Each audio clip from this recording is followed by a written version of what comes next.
The Spirit of Optimism, an Era of Perfecting Reform, 1820 to 1860. This lecture explores intellectual and social currents prior to the Civil War. It reviews the important developments in religion with the Second Great Awakening, namely its impact on existing denominations and the rise of new denominations. The lecture then explores the Romantic movement and the rise of uniquely American literature, including a look in life of work of Ralph Waldo Emerson and Henry David Thoreau. It also surveys the works and ideas of Emily Dickinson, Walt Whitman, and others. Major reform movements are then discussed, including temperance, prison reform, aid to the insane, women's rights, public education utopian communities that arose out of the growing industrialization and urbanization in the United States. A section also describes the Seneca Falls Convention and the origins of the women's movement. The lecture concludes with the rise of anti-slavery movements and the intellectual defenses of slavery that arose in the South. A more democratic religion. The first half of the 19th century saw the emergence of new forms of religion in America, a byproduct of the Enlightenment. Deists were skeptical of Christianity, miracles, and the divinity of Jesus. Unitarianism was the belief that Jesus was not divine, but just a good person. Unitarians tended to be from New England urban areas and were morally highly educated. Universalism proclaimed salvation for all people, not just the chosen few. Universalists were a larger group because they attracted the working poor. Both Universalists and Unitarians believed that all people would achieve salvation. The Second Great Awakening. John Wesley. John Wesley's gravestone reads, "Lord, let me not live to be useless." It was the midst of the transformation of Protestantism that the Second Great Awakening occurred in the United States. An attempt to stave off the rise of secularism, preachers traveled across the nation leading revivals. Calvinist Puritan teachings of original sin and predestination had been rejected by believers in more liberal and forgiving doctrines, such as those of the Unitarian Church. Calvinism began a counterattack against those liberal views in 1790s. The Second Great Awakening began among educated people such as Reverend Timothy Dwight, president of Yale College in Connecticut. Dwight's campus revivals motivated a generation of young men to become evangelical preachers. Religious revivals swept through the United States during the early decades of the 19th century. They were partly a reaction against the rationalism, belief in human reason, that had been the fashion during the Enlightenment and the American Revolution. Revivalism in New York in 1823, a Presbyterian minister named Charles G. Finney started a series of revivals in upstate New York, where many New Englanders had settled. Instead of delivering sermons based on rational argument, Finney appealed to people's emotions and fear of damnation and persuaded thousands to publicly declare the revived faith. He preached that all were free to be saved through faith and hard work, ideas that strongly appealed to the rising middle class. Because of Finney's influence, Western New York became known as the Burned Over District for its frequent hell and brimstone revivals. Evangelical Christianity appealed strongly to women and African Americans, but race and gender limited access to positions of power, and many evangelical preachers of the Second Great Awakening directly challenged slavery. Religious revivalism. Frontier revivals and prayer meetings ignited religious fervor, which then both ministers and participants. In the 1830s, camp meetings, the women were so intensely moved by the sermon that they shed their bonnets and fell to their knees. In many instances, farmers moving west soon outpaced the speed in which the established churches could follow. By hosting revivals in the backwoods of the states, the circuit riding preacher and the phenomenon of the camp meeting were established. Denominational growth. Some denominations who agreed on theology responded to the Second Great Awakening by forming unified congregations. An example is the Presbyterians and Congregationalists. Methodists and Baptists were the most prominent denominations that participated in the Second Great Awakening. Both emphasized the free will of individuals to choose salvation and the role of the Bible in Christianity. These denominations also tended to emphasize social equality and individual responsibility in religious practice, a form of democratization of Christianity. The caricature of an African American Methodist meeting in Philadelphia shows a preacher in the church doorway while his congregation engages in exuberant prayer. The emphasis on personal responsibility, free will, and social equality during the Second Great Awakening attracted many free African Americans. In the 1790s to the early 1800s, many frontier circuit riders among the Methodists and Baptists openly opposed slavery, even in the South. With time, however, pro-slavery political and social pressures undermined these teachings and drove most of the anti-slavery preachers out of the region. Even in Northern Methodist and Baptist congregations, despite their message of equality, African Americans still faced discrimination in seating within churches. Richard Allen was a free African American Methodist who embraced Methodism largely for the promise of equality in the 1780s. In response to discrimination, he formed the Bethel African Methodist Episcopal Church in 1793. In 1816, this developed into the African Methodist Episcopal Church, the AME Church. Many frontier revivals involved the combined efforts of Baptist, Methodist, and Presbyterian ministers and offered entertainment, social opportunities, and religious experiences for individuals and families who faced greater isolation in the rural areas. Women especially embraced revivalism and its greater emphasis on individual religious experiences that allowed them more of a role in religious worship and social reform movements. In the AME Church, women such as Jarnay Lee, a free African American woman, became ministers, an opportunity not allowed in most denominations at the time. Religious revivalism and the reform of the individual religious experiences and the ideas of perfectibility of humans all led to the increased involvement of many Americans in social reform movement. The Mormons. Joseph Smith founded the Mormon faith. He was a farm boy born in 1805 in western New York and claimed he had a vision from the angel Moroni, who showed him ancient golden tablets written in Egyptian hieroglyphics, but told of the origin of the American Indians. The Church of Jesus Christ of Latter-day Saints asserted that Christ had come to the Americas to preach to a lost tribe of Hebrews. Smith gathered like-minded followers around him and attracted a sizable following. In the Book of Mormon, Smith based his religious thinking on the Book of Scripture, the Book of Mormon, which traced the connection between the Native Americans and the lost tribes of Israel. Constantly moving, Smith gathered a following and moved Mormons back who faced backlash from many Protestant and Catholics based on the religious teachings and social practices, and they were pushed out of several cities and rural settlements in the United States, from the burnt-out District of New York to Ohio, Missouri, and finally Illinois. Joseph Smith and his brother Herman were arrested in 1844 after ordering the destruction of an anti-Mormon newspaper. They were jailed in Carthage, Illinois, where an anti-Mormon mob took and lynched both the men. Brigham Young would emerge as the new charismatic leader of the Mormon Church. Brigham Young was a former Methodist from Vermont and led the growing group to the Great Salt Lake Basin in Utah, outside the United States, to escape persecution by the American religious community, where they established the New Zion Deseret in 1849 on the banks of the Great Salt Lake. But the U.S. acquired the territory around the Mormon state when Mexico ceded it to the U.S. one-third of its territory after the Mexican War. Their cooperative social organization helped the Mormons to prosper in the wilderness.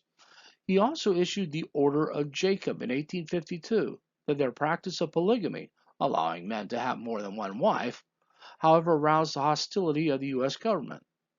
Young headed the Mormons from 1847 to 1877. President James Buchanan placed a non-Mormon in charge of the Territory of Utah in 1857 and named after the Utes, the local Indians. Congress would make polygamy illegal in 1862, which was upheld by the U.S. Supreme Court in 1879. So Congress has made a law on what was the definition of marriage. Only after the Mormons changed their views of polygamy in 1890 would Utah become a state in 1895. Westward migration. Many Mormons faced, of course, increased violence in the anti-Mormon settlement, and as we've seen, under Young's leadership, a large number of the Mormons moved and settled to the Great Salt Lake Basin region, what became the Utah Territory. The settlement, which they called Deseret, land of the honeybee, was under the leadership of Young and offered the hope of independence for the Mormon community in 1848. However, they learned that the United States had acquired the land in the Treaty of Guadalupe Hidalgo that ended the Mexican War and became Utah Territory.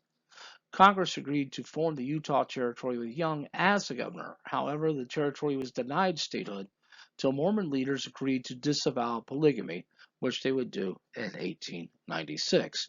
This was also known as the Mormon Trail that we see, like a lot of trails, are going to start in Missouri, usually independent, and go to Salt Lake City. Which also made it a very successful settlement is that people would take the Mormon Trail on the way to California and then stop at Salt Lake in order to gain supplies. Results of the Second Great Awakening. The Second Great Awakening, like the first, caused division in society between the newer evangelical sects and the older Protestant churches. It also affected all sections of the country, but it was only in the northern states from Massachusetts westward to Ohio that the Second Great Awakening played a significant role in social reform. Activist religious groups provided both leadership and the well-organized voluntary societies that drove the reform movements of the antebellum era. And the Baptists and the Methodists would be split. And those who would break away from the Baptists and the Methodists because of the issue of slavery would become known as Southern Baptists and Southern Methodists. Romanticism in America. Asher B. Durant's painting of Native Americans saluting the sun captures the romantic ideals of the personal spirituality and the incorporated natural world that swept America during the early 19th century. The cultural ideas in the arts and literature in Europe during the early years of the 19th century, a romantic movement in art and literature, stressed intuition and feelings, individual acts of heroism, and the study of nature.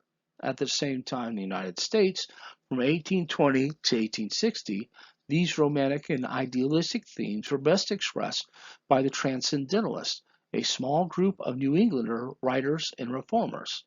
The Transcendentalist writers like Ralph Waldo Emerson and Henry David Thoreau questioned the doctrines of established churches and the capitalistic habits of the merchant class.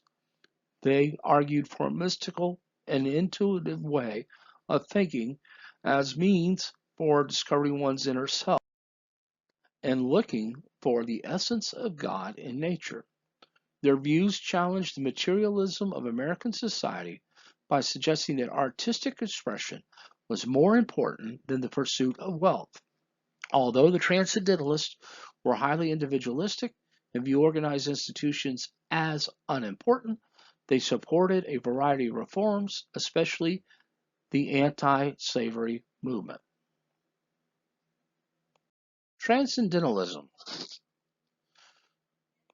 Emerson is most remembered for leading the Transcendentalist movement. And Transcendentalism was a belief that those things that could not be proven by science were justified by faith, and that everyone held within a spark of divinity.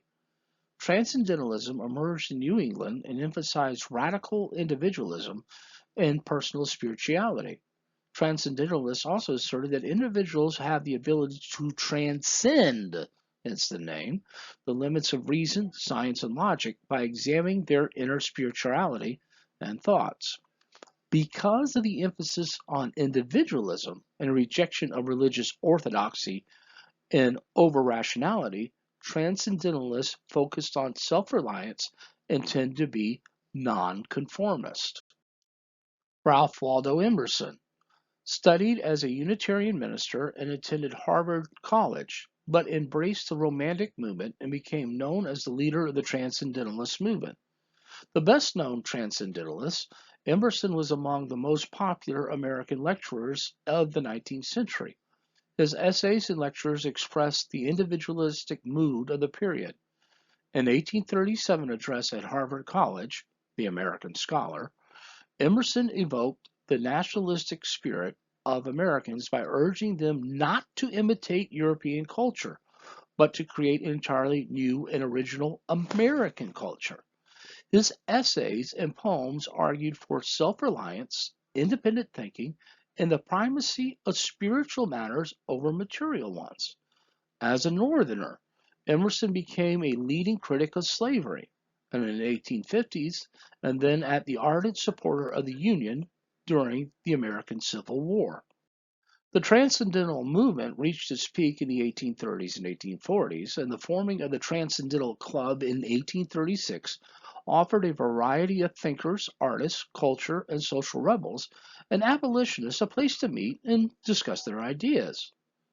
The purpose of the club was a meeting place for these young thinkers and an organizational ground for the idealistic frustration with the general state of American culture and the society at the time, and in particular the state of intellectualism at Harvard University and the Unitarian Church. Much of their thinking centered on the shortcomings of Unitarianism. Members included club began to meet in Boston and nearby Concord to discuss philosophy and religion. Members of the club included Amos Bronson, Alcott, Orestes, Henry David Thoreau, Ralph Waldo Emerson, and George Rippey. Female members included Sophia Ripley, married to Nathaniel Hawthorne, Margaret Fuller, Elizabeth Peabody, Ellen and Caroline Sturgis Tappan. The Transcendental Club likely did not have official meetings after September 1840, though they continued to correspond to attend each other's lectures. Henry David Thoreau, living in the same town as Emerson, Concord, Massachusetts, was one of his close friends, Henry David Thoreau. Emerson would serve as mentor to Henry David Thoreau, and Thoreau's abolition led him to refuse to pay taxes because, as he argued, they supported an unjust U.S. government under President Polk that provided war with Mexico in order to acquire more lands in the Southwest for slave owners. Thoreau was thrown into jail for his decisions, and through his aunt paid his taxes for him, so he was released the next day. And later he wrote an essay entitled Civil Disobedience in 1849. This essay would be the rallying cry of Martin Luther King Jr. during the civil rights movement of the 1960s. To test his transcendentalist philosophy, Thoreau conducted a 2-year experiment of living by himself in the woods outside town. Thoreau's famous work, Walden, or Life in the Woods, in 1854, documented his experiment with living in the rural solitude at Walden Pond in Massachusetts for 2 years, 2 months, and 2 days. There he used observation and nature to discover essential truths about life and the universe. His writings on those years were published in the book which is best known of Walden of 1854. Because of this book, Thoreau is remembered today as a pioneer, an ecologist, and conservationist. Through his essay on civil disobedience, Thoreau established himself as an early advocate of nonviolent protest. The essay presented Thoreau's argument for not obeying unjust laws. The philosopher's own act of civil disobedience was the refusal to pay a tax that might used in what he saw as an immoral war with the United States, with Mexico in 1846 and 1848. For breaking the tax law, Thoreau was forced to spend one night in the Concord jail. In the next century, Thoreau's essay and actions would inspire nonviolent protest movements of both Mahatma Gandhi in India and Dr. Martin Luther King Jr. in the United States. Literary giants. Literature. In addition to the transcendentalist authors, notably Emerson and Thoreau, other writers helped to create a literature that was distinctly American. Partly as a result of the War of 1812, the American people became more nationalistic and eager to read the works of American writers about American themes. The 19th century saw the birth of American literature movement when authors like Hawthorne, Melville, and Whitman published their classical works. Writers like Dickinson, Poe, and Melville also brought their views to the forefront of American society. Washington Irving's short stories like Rip Van Winkle in 1819 and The Legend of Sleepy Hollow. Edgar Allan Poe, his tumultuous life gave rise to a large collection of stories and poetry with haunting dark themes, grappling with death and other dark sides of humanity. He is best known for his poetry and short stories, particularly his tales of mystery and the macabre. He is widely regarded as a central figure of Romanticism in the United States and American literature as a whole, and he is one of the country's earliest practitioners of the short story. Some of his most famous works included The Telltale Heart, The Pit and the Pendulum, and The Raven.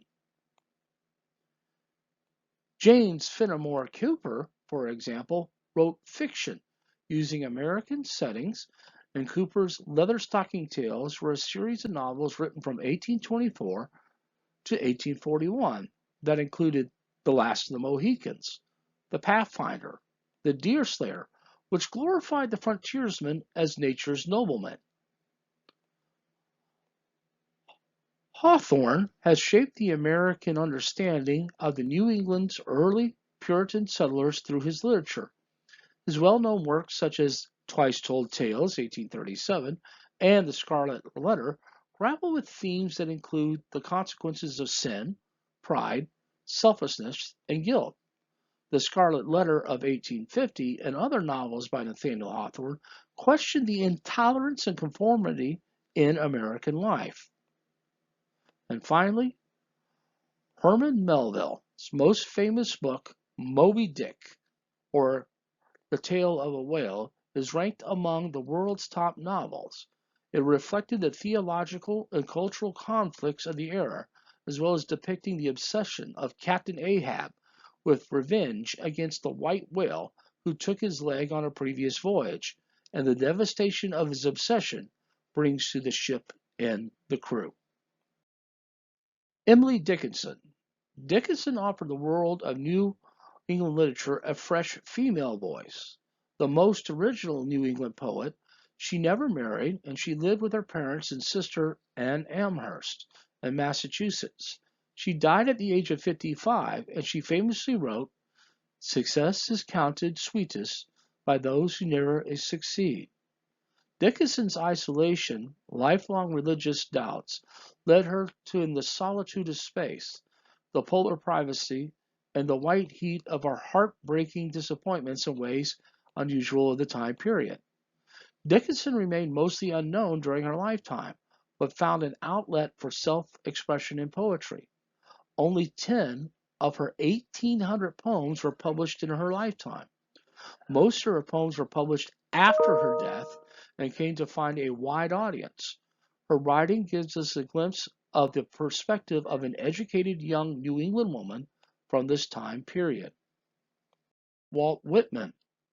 The engraving of a 37-year-old Walt Whitman appeared in his acclaimed poetry collection, Leaves of Grass. Whitman embraced Andrew Jackson, the Democrats, and the celebration of the common man of the mid-1800s. His newspaper articles and poetry promoted these ideas and celebrated the growth of the United States urban industrial development and the simple humanity of the working man. Emerson's emphasis on self-reliance nonconformity influenced Whitman, whose free verse poems celebrated every aspect of life, including eating, drinking, and sexuality, and his body. Many criticized the explicit sexuality of Leaves of Grass as vulgar and shocking, but others embraced the unconventional style and themes. Newspapers. At the same time that some of America's best-loved classics were being printed, the technology of the steam engine was applied to the newspaper press, increasing the capacity to print papers by a factor of 5. This mass production of these papers drove the price down to a penny, and the newspaper soon became a popular form of entertainment. By 1850, the United States had more newspapers than any other nation, not a network of communication across the Republic. Newspapers would be on the political news and commentary to include society, gospel, sports, and reports of sensational crimes and accidents. Next, we're going to look at the reform impulses. Many efforts were made involving political reforms, abolitionism, temperance, church reforms, prison reforms, and education reforms. The characteristics of these pre-war movements were the following. First, they were national in scope. Efforts were made to redeem the entire nation, reforming everyone. Names chosen included American or national, like the American Colonization Society, the American Peace Society, the American Anti-Slavery Society, the American Society for the Promotion of Temperance. 2, they were organized into national and local voluntary societies and solicited a wide range of varied membership. Groups were designed to achieve a particular reform. Third, a new professional emerged, a professional reformer, and executive officers of societies. They tended to be very romantically optimistic. Most reformers operated with a sense of urgency.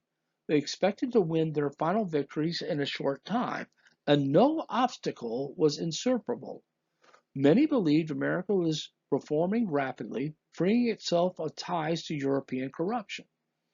And 4, they tended to use the same methods. Prayer, often they prayed for their success of the society's reform effort, and persuasion through literature and speech. So the first thing we're going to look at is the temperance movement. Temperance had the greatest impact of any reform movement.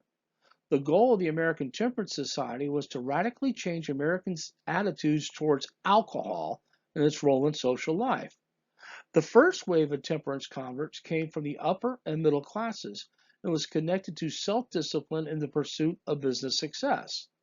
The American Temperance Society was a national organization established in 1826 by evangelical Protestants that campaigned for total abstinence from alcohol and was successful in sharply lowering the per capita consumption of alcohol.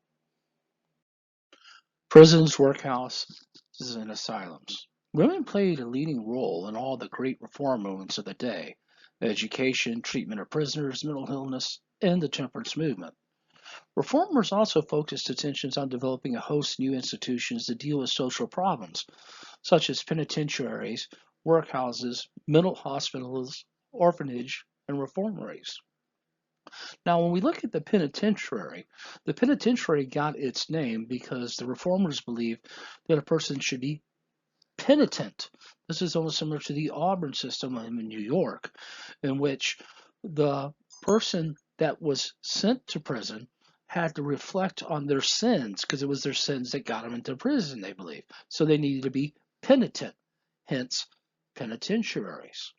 Reformers also believed that environment helped shape a person's character and saw prisons providing an environment that would promote discipline and moral character. Workhouses and mental hospitals were seen as serving the same purpose for the poor and insane. Doretha Dix, the one you see pictured there, was worked to improve the conditions and treatment of the insane, who were at this time mixed in with prisoners. She also began a Sunday school in the prison for those who were mentally insane. Women's rights. Elizabeth Cady Stanton, the one pictured at the top in 1856, was a young mother who organized the Seneca Falls Convention, while Susan B. Anthony, the one pictured at the bottom in 1848, started as an anti-slavery and temperance activist in her 20s. The two would meet in 1851 and form a lifelong partnership in the fight for women's suffrage. Catherine Beecher believed that the status of women remained much like it had been in the colonial era. They were mainly regulated to working at home and had no legal control over themselves or their property. Catherine Beecher's sister would become the famous Harriet Beecher Stowe, who asserted that women had best participated in society as managers of their households and nurturers of their children. In her A Treatise of Domestic Economy, she urged young women to be trained for domestic life rather than the workplace. This emphasis on the domestic role of women was part of the powerful ideology that became known as the cult of domesticity.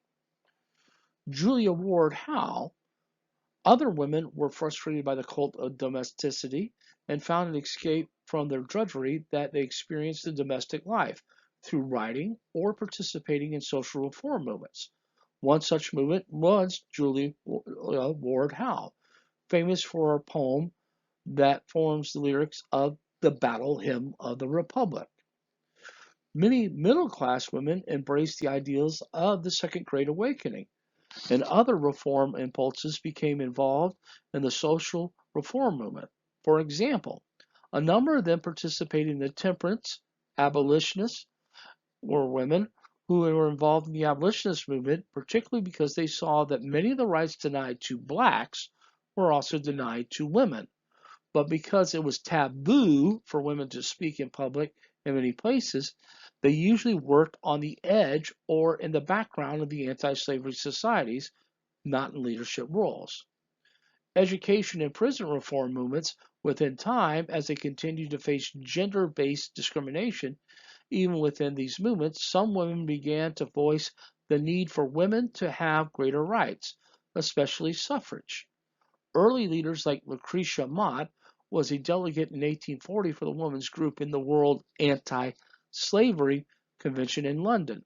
Women could not be officially delegates, but they could observe and listen. 9 American women were rejected as delegates, and Elizabeth Cady Stanton attended this meeting with her new husband, a lawyer, and delegate while on their honeymoon, where they met Mott for the convention. They were discussing having a meeting to focus on women's rights. Susan B. Anthony was already active in the temperance and anti-slavery groups. She would join the crusade in the 1850s, and unlike Martin Stanton, she was unmarried, therefore able to devote her entire attention to the movement. In 1839, Mississippi became the first state to grant married women control of their property. By the 1860s, 11 more states had done so, although women could not be able to vote until 1920. Although these leaders did not live to see women gain suffrage, their efforts formed the foundation for the progressive changes for women that occurred in the 20th century. Seneca Falls, July 1848. While attending a Quaker meeting in Seneca Falls, New York in 1848, Mott visited the Stantons who had moved there, and Mott and Stanton planned a future meeting. A later meeting was held in Wesleyan Methodist Church in Seneca Falls, was attended by over 200 women and almost 100 men, including Frederick Douglass. They passed the Declaration of Sentiments, outlining rights that women sought. This list of women's grievances was patterned after the Declaration of Independence. In the same way that blame was placed on King George III in 1776 for the problems between England and the American colonies, blame was placed squarely on the male gender for the grievances that women had.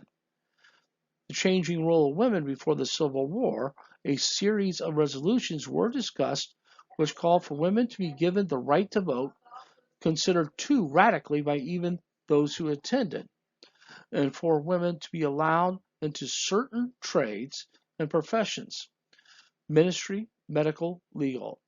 Only 100 signed the document. 68 were women and 32 were men. This convention was the beginning of the organized effort to deal with the lack of women's rights, received adverse publicity at the time, but the issue raised in 1848 became vital concerns for the early women's movement. Only Charlotte Woodward Pierce, the Seneca Falls delegate, lived to 1920 to see women get the right to vote. Antoinette Brown was the first ordained woman minister in the U.S., and the Blackwell sisters received the first medical degrees from Geneva College. Oberlin College was the first college to admit women and African American students. In the 1830s, public schooling was unheard of, and schooling in America was both informal and haphazard. If a family wanted their children taught, they sent them to private schools, arranged for a tutor, or taught them themselves. This changed mid-century when the first public schools were created in the North. The first political demands for free public supported schools originated with the working men's movement. Horace Mann would then emerge as a tireless champion for educational reform in Massachusetts and other northern states. He stressed the need for state government to impose centralized control over schools, that all schools should have similar standards. The public schools supported by state taxes. The idea was that such schools would provide educational opportunities for all children. Most states outside the South joined the movement by the 1840s, although it took time for many of these schools to acquire the resources they needed and for teachers to be adequately trained. Private schools, which had existed in the colonial period as well, continued to grow and often provide quality education, although for a cost. Tax-supported public secondary schools of high schools emerged slowly, and Massachusetts led the nation with the Boston English High School in 1821 and the 1827 requirement that there be a high school in every town with 500 or more residents. In 1860, there was only about 300 public high schools in the entire United States. However, the public secondary school movement expanded after the Civil War. Just over half of the white children between ages 5 and 19 were enrolled in school in 1850. School reform succeeded in large part because it appealed to the northern middle classes. Colleges that existed in the New World since the founding of the colonies, but since they were usually associated with a religious denomination, they received no public funds. Food and sex. There's a combination. Despite a lack of medical or health training, Sylvester Graham emerged as the leader of the health reform movement. His Graham system promoted nutritional and lifestyle practices that he considered to be healthy. For example, he called for a diet of no meats or spices and promoted his Graham crackers. Utopian communities were communal experiments. The idea of withdrawing from conventional society to create an ideal society or utopia in a fresh setting was not a new idea. If you even think about going all the way back into earlier Western civilization, you also had that same idea of monasteries and nunneries. But never before were the social experiments so numerous as during the middle decades of the 19th century. The open lands of the United States before the Civil War provided fertile ground for over 100 experimental communities. The early Mormons may be considered an example of a religious communal effort, and Brook Farm an example of humanistic or secular experiment. Although many of these communities were short-lived, these backwoods utopias reflected the diversity of the reform ideas of this time. Shakers and the Amana. English Quakers in the United States established the first Shaker community, and by the late 1840s, 6,000 Shakers lived in 10 or more northern communities. One of the earliest religious communal movements, the Shakers held property in common and kept women and men strictly separate, forbidding marriage and sexual relations. Of course, how are you going to gate new recruits? For the lack of these new recruits, the Shaker communities eventually died out by the mid-1900s. Communism. A social structure based on the common ownership of property, so we could say that the Shakers were the early communists. For the Amana was a red pipe village were established by German pietists from 1805 through 1900. The German Pietists of Manna Society were located in western New York in the 1840s. These had to become successful economic enterprises in order to survive. Settlements founded in Iowa by German Pietists were also dedicated to the ascetic life, but allowed for marriage, which helped to ensure the survival of their communities. Brook Farm. Could a community of people live out the transcendental ideal? In 1841, George Ripley, a Protestant minister, launched a communal experiment at Brook Farm in Massachusetts. His goal was to achieve a more natural union between intellectual and manual labor. Living at Brook Farm at different times were some of the leading intellectuals of the period. Emerson went, as did Margaret Fuller, a feminist and advocate of women's rights. Writer and editor Theodore Parker, a theologian and radical reformer, and Nathaniel Hawthorne, the novelist. A bad fire and heavy debts forced the end of the experiment in 1849. But Brook Farm was remembered for its atmosphere for artistic creativity and an innovative school that attracted the sons and daughters of New England's intellectual elite. New Harmony. The secular, non-religious experiment in New Harmony, Indiana, was the work of the Welsh industrialist and farmer Robert Owen. Owen hoped his utopian socialist community would provide an answer to the problems of inequity and alienation caused by the Industrial Revolution. The experiment failed, however, as a result of both financial problems and disagreement among the members of the community. 100 such communities with about 100,000 members were established in the United States between 1820 and 1860. Gradually, the optimism of this period gave way to the growing sense that the United States must be tried by fire or sever the relationship, I should say, between the states over the issue of human slavery. The Oneida community. After undergoing a religious conversion, John Humphrey Noyes in 1848 started a cooperative community in Oneida, New York that became highly controversial. Dedicated to an idea of perfect social and economic equality, members of the community shared property and later even shared marriage partners. Critics attacked the Oneida system of planned reproduction and communal child rearing as a sinful experiment in free love. Even so, the community managed to prosper economically by producing and selling silverware of excellent quality. Fourier phalanxes. In the 1840s, many Americans, including newspaper editor Horace Greeley, became interested in the theories of the French socialist Charles Fourier. To solve the problems of a fiery competitive society, Fourier advocated that people share work and living arrangements in communities, popularly known as Fourier phalanxes. This movement died out, however, almost as quickly as it appeared. Americans proved too individualistic to adapt to communal living. The anti-slavery movement, early opposition to slavery. Much anti-slavery impulse in the North was abolished by the move towards African colonization. The supporters of manumission wrestled with what to do with blacks once they were set free. While many white citizens were shocked at the South's peculiar institution, many were not willing to grant equal citizenship to free blacks. A number of states, in fact, placed restrictions on the movement of rights of free blacks. In 1800, blacks who were not citizens of Massachusetts were expelled from Boston. In 1804, Ohio passed the first black laws restricting black movement. In the state of Virginia in 1806, required all slaves freed after May 1st to leave the state.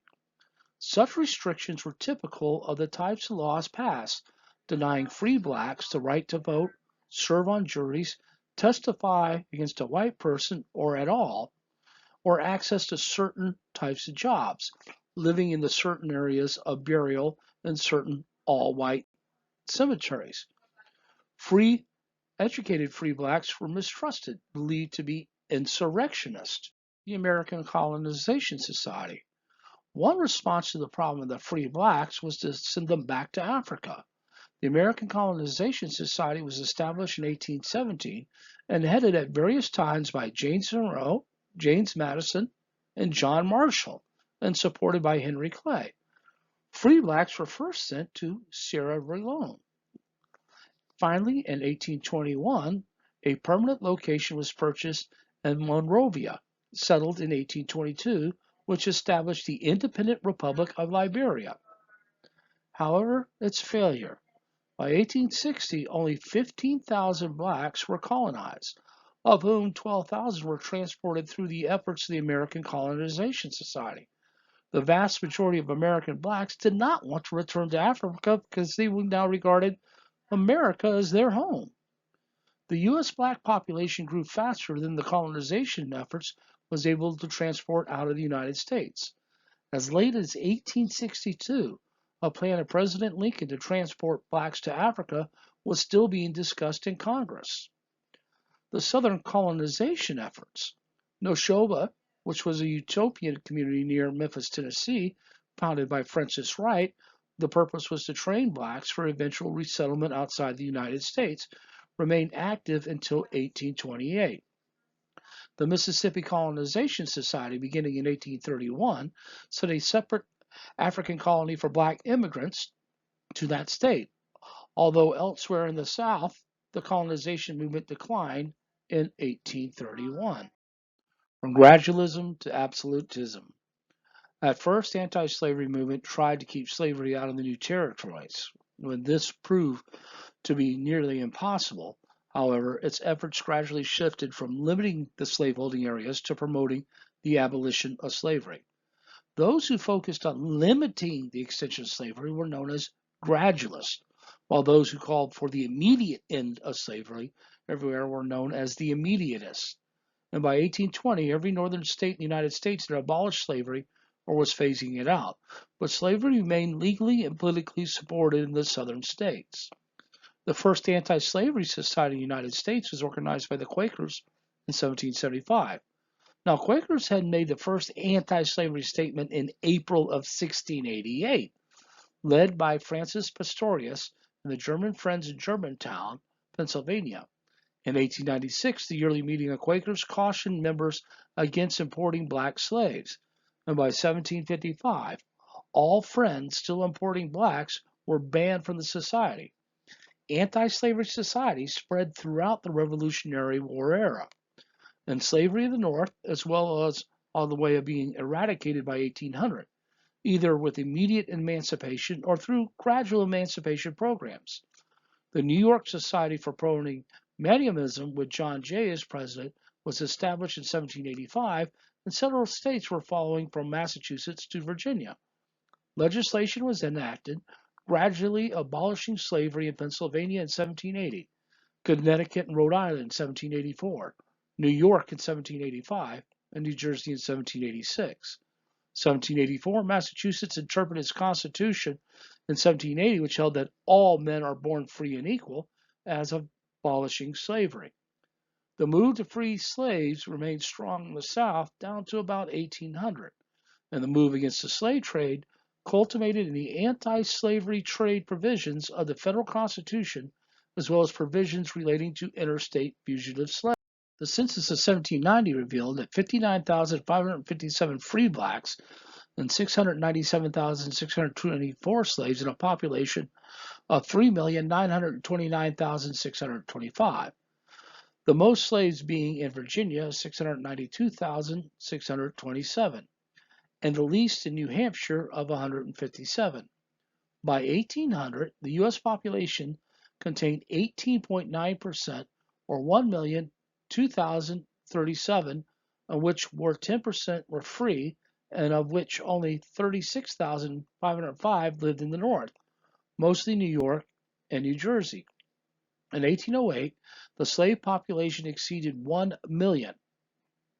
Manumism and the colonization projects of 1789 to 1831, a major impulse for slavery reform during this period, was in the South. Of the 143 emancipation societies in the U.S., 103 were located in the South. There existed 4 abolitionist papers in the South. Thomas Jefferson, as early as 1776, had proposed a plan for African colonization of blacks, and the Virginia legislature, in fact, passed colonization resolutions in 1800, 1802, 1805, and 1816. William Lloyd Garrison. After 1830, the failure of the anti-slavery societies to achieve the eradication of slavery in a single southern state, anti-slave societies having been driven out from the South, the abolitionist movement turned militant, gravitating towards immediate emancipation. William Lloyd Garrison began publishing his newspaper, The Liberator, on January 1st, 1831, as an organ for the militant abolition of slavery. Said Garrison in his editorial, "I will not retreat a single inch, and I will be heard." The Liberator was one of the first 500 subscribers. 450 were free blacks. Garrison denounced slavery as the one great distinctive all-conquering sin in America. He outraged slaveholders in the South, as well as some whites in the North.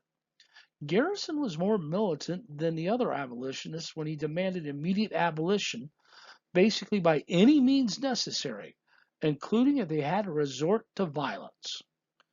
2 wealthy silk merchants from New York City, Arthur and Louis Tappan, provided financial support in 1833, where they were joined with Garrison and a group of Quaker reformers, free blacks, and evangelicals to organize the American Anti-Slavery Society.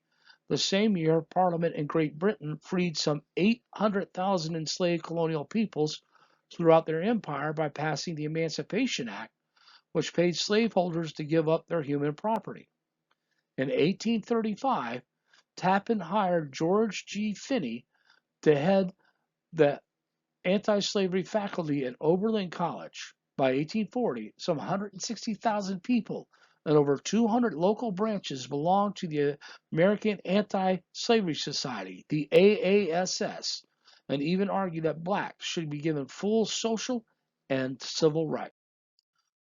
David Walker was a free African-American shopkeeper and emerged as a radical proponent of immediatism among the Garrisonists. His appeal to colored citizens of the world in 1829 accused Southern white Christians of hypocrisy and their support of slavery and called for slaves to revolt against their owners and overthrow the slave system. The rise of these powerful positions, along with attempts by abolitionist African American sailors to smuggle the pamphlets into the South, led to calls to outlaw the printing or distribution of writings that could undermine the slave system and lead to rebellion. Walker's body was later found near his shop after he was murdered, but no one was ever convicted of the crime. Arguments over timing, tactics, and the extent to which abolitionists should support the reform movements undermined the anti-slavery movement. Less radical abolitionists argue that Garrison and his immediates undermined the anti-slavery movement and their demands for abolition everywhere right away. Garrisonians, however, argue that the nation failed to live up to its promises of liberty due to toleration of slavery and that moral shaming and the power to lead to the end of slavery. The anti-slavery movement was intertwined with the women's movement, and Sarah and Angelina Grimke were wealthy sisters from South Carolina who moved to Philadelphia and became Quakers as well as abolitionists. They tried to convince other Southern Christian women that slavery was immoral and hurt both enslaved African Americans and white women.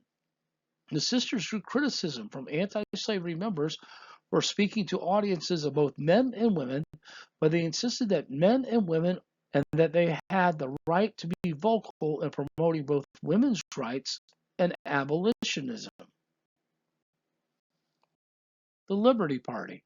A faction of the American Anti-Slavery Society had become skeptical of the capacity for nonviolent moral persuasion promoted by Garrison to lead to real change. They instead directed their efforts toward political action. In 1840, the Liberty Party formed. They attempted to promote James Gillespie Birney as the presidential candidate on a platform that argued for the restriction of the growth of slavery in Washington, D.C. and in the territories on moral grounds. Liberty Party was the first of a series of anti-slavery parties that participated in national elections until slavery was constitutionally declared illegal in 1865 with the passage of the 13th Amendment. Black anti-slavery activity.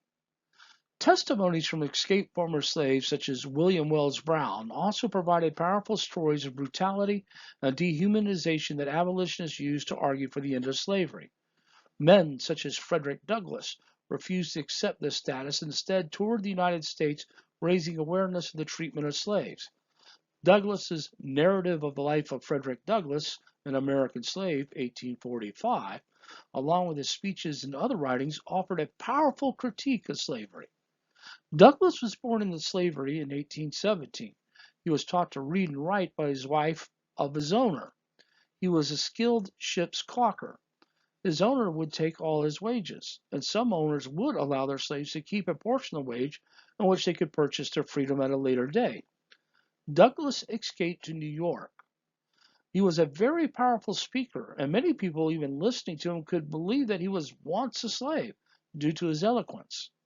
Appearing before a Massachusetts group in 1845, he said, "I appear before this immense assembly this evening as a thief and a robber. I stole this head, these limbs, this body from my master, and ran off with them." With the money he earned from his speeches and the selling of his book, The Narrative Life of Frederick Douglass, Douglass was able to purchase his freedom legally. Douglass wished to end slavery by nonviolence, and he broke with Garrison over the violence to overthrow slavery. Douglass would name his abolitionist paper the North Star, the star that guided the slaves to freedom through the Underground Railroad. Sojourner Truth. Isabella Bell Hardenberg was born to enslaved persons in upstate New York in 1797. She changed her name to Sojourner Truth after experiencing a religious conversion, which she said God told her to travel up and down the land preaching the truth against slavery. She was freed in 1827. Truth remained illiterate throughout her life, but she passionately and effectively argued in favor of women's rights and abolition.